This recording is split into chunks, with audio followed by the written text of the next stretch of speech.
لما وتذكرون لما البعثات مشت للحبشه خاطب بعد ما تم الكلام بتاع النجاشي ورفض يسلم الناس، الله سبحانه وتعالى نزلت الآية لسيدنا محمد فأصابهم بما قالوا. ودي مقصود بها كلمة الحق يا جماعة للنجاشي. فأي أمة وأي مجتمع إذا ضاعت كلمة الحق ضاع هذا المجتمع ولا يمكن يمشي لقدام أصلا.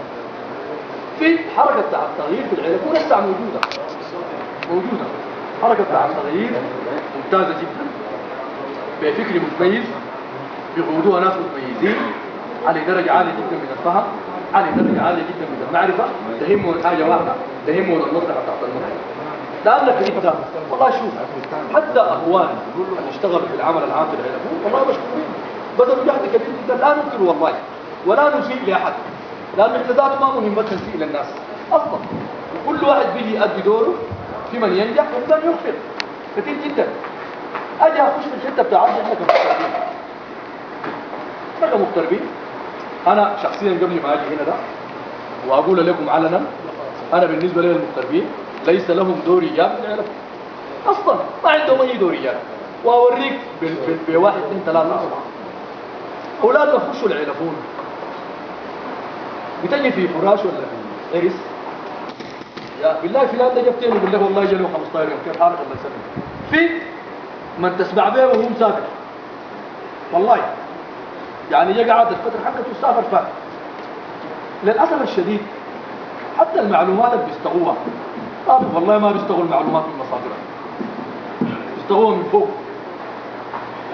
لكن ما من تحت. عشان كده كل يعني المعلومات كانت ما صحيحة. أضرب لك مثل بسيط جدا.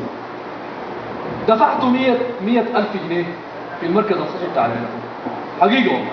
أنا كنت باشمهندس يمكن أجرب عليها الله يديه العافية وبذل جهد كبير جدا والله في هذا المركز. أخونا محمد صلاح واحد بذل جهد كبير جدا في هذا المركز. ويمكن لو جيت شفت حجم المال المدفوع مع حجم المال المدفوع من الجهات الثانية بتلقى ذاك أكبر. السؤال وين؟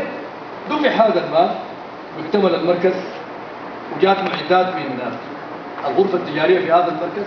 والله المعدات بتاعت الغرفة التجارية دي جات قبل 7 سنوات والله هسه موجودة. أنا متأكد من ناحية طبية فيها معلومات بتكون شنو، فيها حاجات بتكون انتهت.